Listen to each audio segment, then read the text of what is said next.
The greatest attribute to my success last year was that I failed.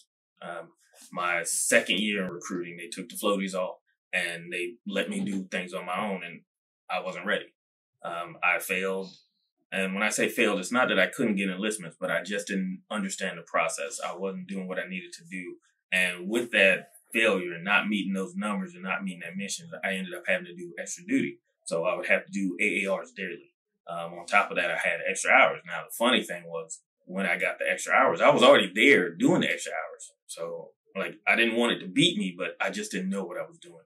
So we had to do AARs daily. So I would have to do the 5-1, 2-1, +1. And for my extra duty, I had to do 10. So I had to find 10 new people.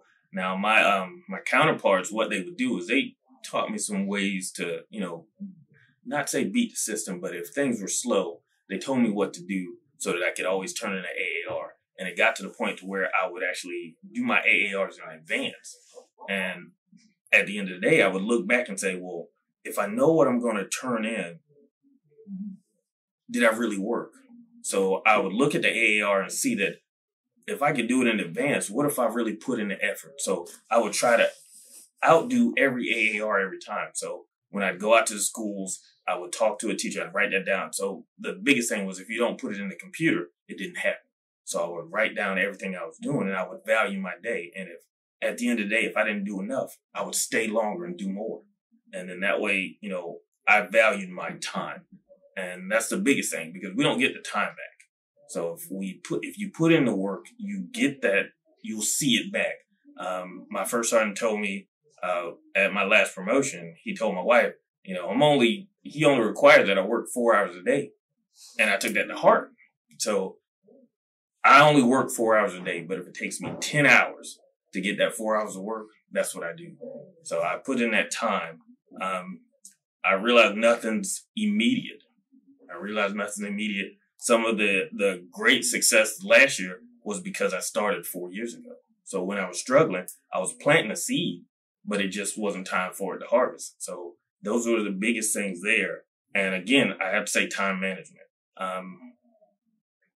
My schools are 40 minutes away. So I try to get as much information before they sit down in front of me. So if I could get their information and build a packet, I'll build that packet. And then when they sit down in front of me, they ask their questions. Once they say they don't have any questions left, I flip the pages to where they're signing paperwork.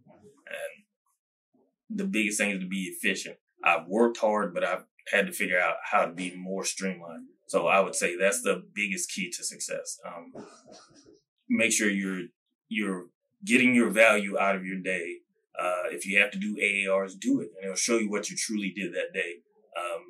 My joke is I get paid on the 1st and the 15th. And now, if you didn't earn your money, it feels like you're stealing. And I don't want to steal from the government. So those are the biggest things for me.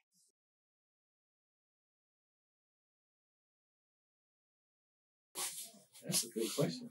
I'm old, though. I'm old.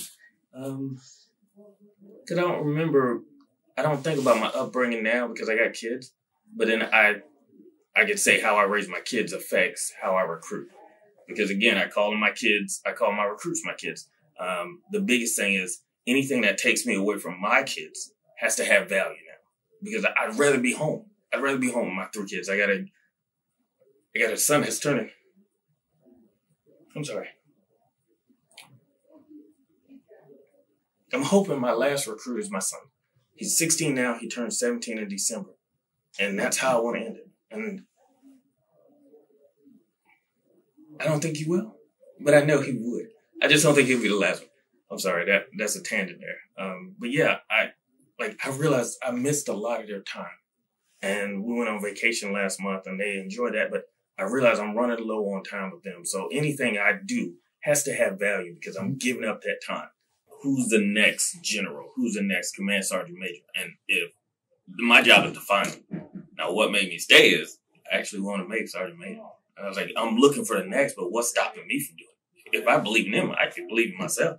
So I don't, honestly, I'm saying this on camera now, but that's the goal. I won't leave until I make it to the top. And I hope that I make it to the top. I don't see why I can't, but that's why I haven't left. I want to be at the top. Can you tell us about your pictures on the wall, Sergeant? All right. The story behind it. So when I first got into recruiting, I followed up Master Sergeant Gatz and I followed up First Sergeant Alley. And when I walked in their office, they had trophies. They had the Eagles. They had everything on the wall. And I was like, what do I have to do to get those trophies?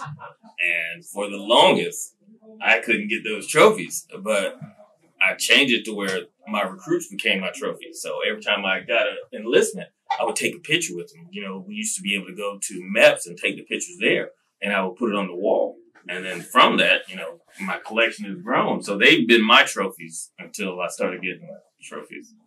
So that's how I look at it. They're my trophies. Biggest thing I find in recruiting is trust. So I can say this many people trust me. So I'm not going to lie to you. And one, I learned to never lie. It's hard to remember a lie. So that means I got to remember you. But if I tell you the truth, I can say it in front of anybody, anytime, anywhere. That's why I wanted y'all to go down there. Sometimes this speaks louder than me. But this is a home field advantage. If they come in here, they sign paperwork, they're trying to get on the wall. Once they sit down here, the areas I work are 40 minutes away. So, you know, I have to do a lot of the paperwork on the road. But once they sit down here, is where I seal the deal. If they ever sit down, it's over. It's over. It's over. You gonna need a bigger wall.